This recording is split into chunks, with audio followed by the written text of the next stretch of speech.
Hey guys, Dan and Mariah here. We're excited for our conversation today. Whoa. That was loud. Mariah, are you excited for our conversation Yes, today? I'm very So excited. we're going to be talking about what it looks like to be in a relationship where both of you have really packed schedules.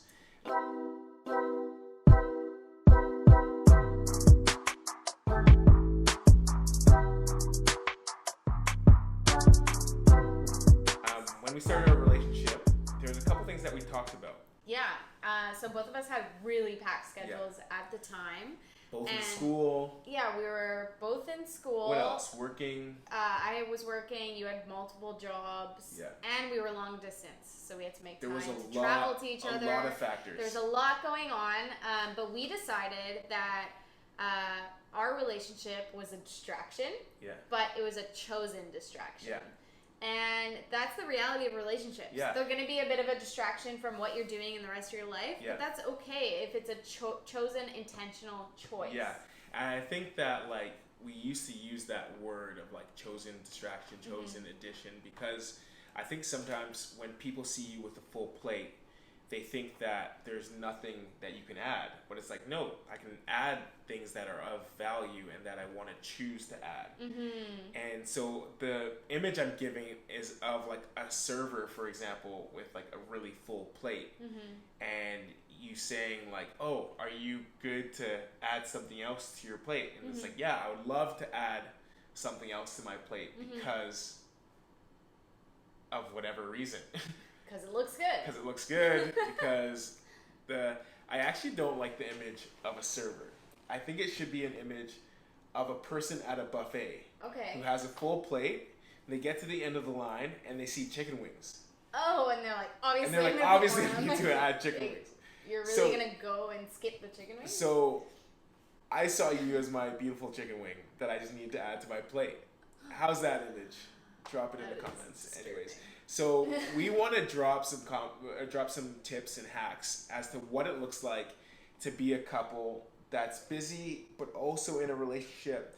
This is one of those conversations that we really wish we were able to listen in on before we Yeah. started. I think that's something that was funny about our relationship is that we thought the busyness would stop after we got engaged. We were in our dating phase. We're like, oh, this is really busy, but it's going to be done one day. Yeah. And then we thought, okay, we're in this engagement process. We're planning a wedding. This is super busy. She was finishing school. I was working on stuff as well. We were both. But we thought it would end. We thought it would end. It didn't end. And now we're in marriage 4 years in, and we're still busy. We love a full schedule, Yeah. kind of operating at a high octane. And here we are, Yes. giving tips because we don't think busyness is bad. We don't think. I really have this conviction that we were like created to live lives of purpose, Yeah. full lives. I actually remember when I met Daniel, one of the first things he said to me in our conversation was like, I just, at the end of the day, I want to know I lived each day to my best ability. And Yeah. I remember thinking, wow, that is how I want to live too. Yeah. And it can be full, though, living Yeah. that way, and you have to be very intentional with the way you Yeah, live. and whether you want to call it, I know sometimes there's like this weird resistance to the word busy. Yeah. I'm comfortable with What the else word do you busy. call it? Like, I like to use full? sometimes I say full, Yeah. but it's really just busy. But anyways, I think it's just hard when people are like, I'm so busy. yeah, Like, that's something. when they're saying it, like, more just like it's like dragging them down. Yeah, I think. Whereas us, we're like, we love our lives and it's busy. Yeah, and it's full, busy as it's supposed to be, as Yeah. it should be. as it should be. So we're gonna drop a couple tips and hacks as to Yeah. how to manage a relationship in the midst of busy schedules. The first one is really helpful for framing of it. Yeah. I think sometimes you can get in this path where you're like almost like a chicken with its head cut off. Lots of chicken analogies. Where yeah, can you guys tell I'm hungry?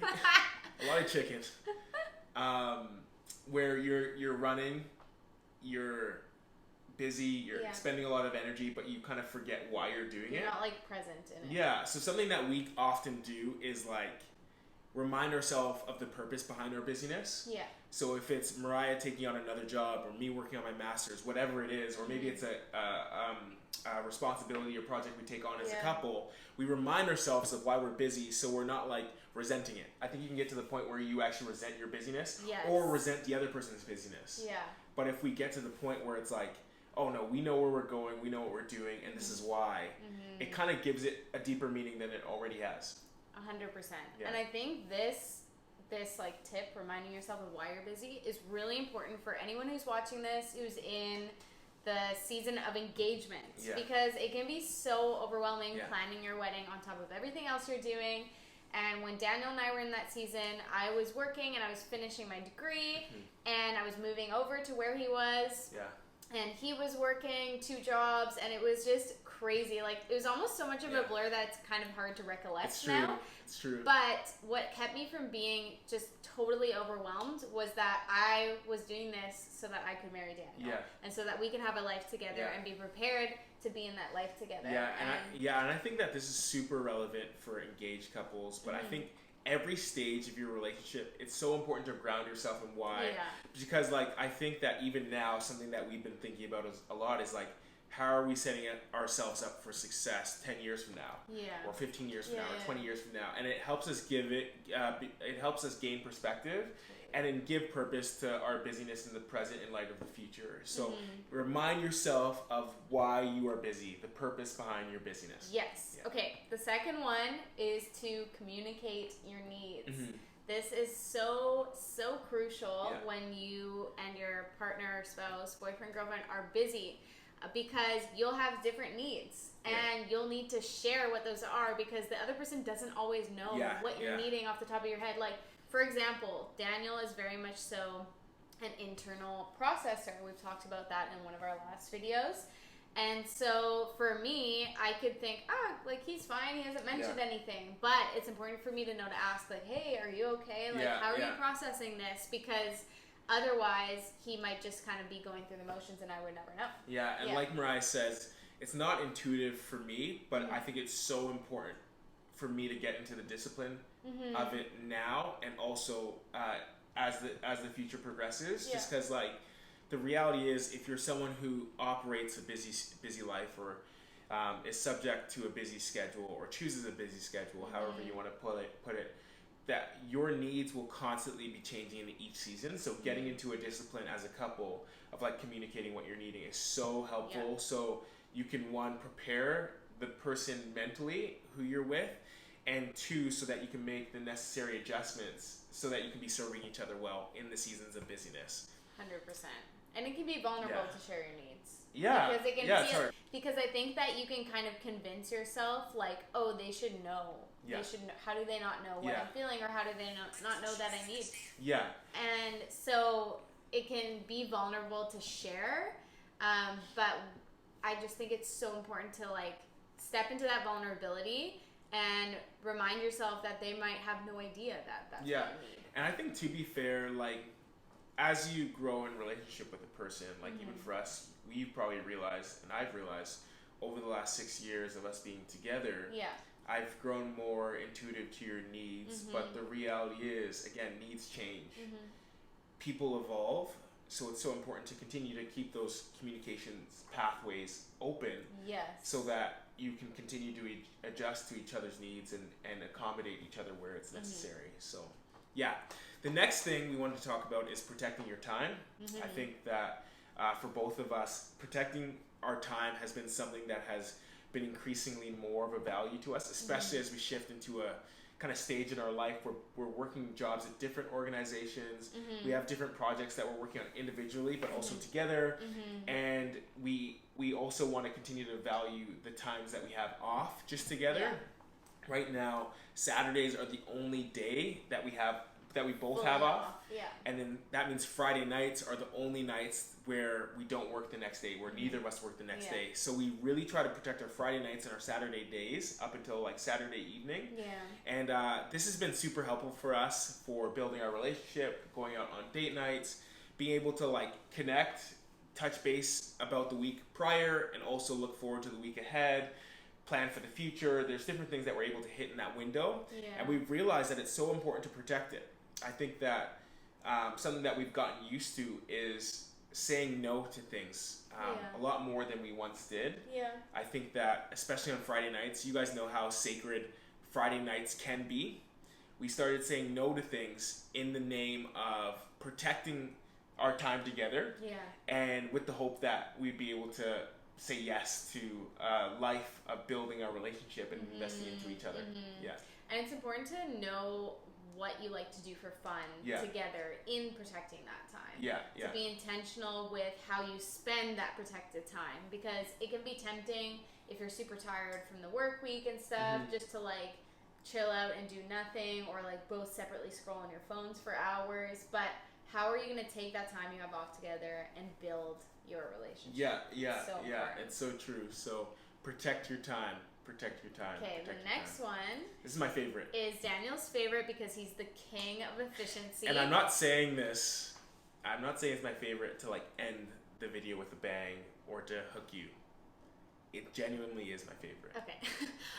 Is redeem your time. Do you want to share some tips about how you redeem your time? Yeah. So some of the ways I redeem my time is through.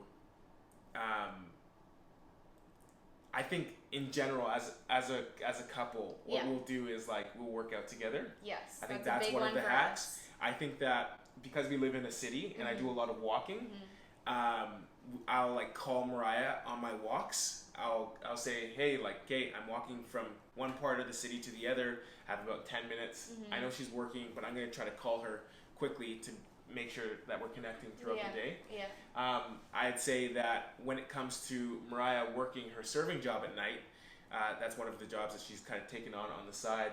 I'll pick her up from work and we'll walk home together. This is a good way for us to still connect while doing things that we would normally be doing anyways. And I would say that like the gift of redeeming time, or like the key to redeeming time, is taking things that one partner or the other partner would already be doing and joining in on that. So for us, I think the biggest hack is like we both usually work out in a day.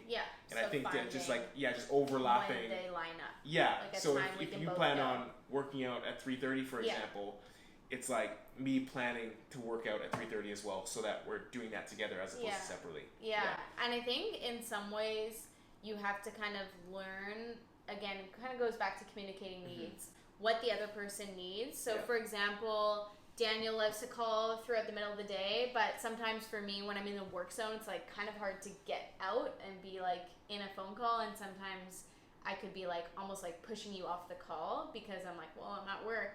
But I've learned to like welcome the interruption from Daniel in my day. Like, I don't even want to call it an interruption, but the call from him in the day, because it's a time for us to connect.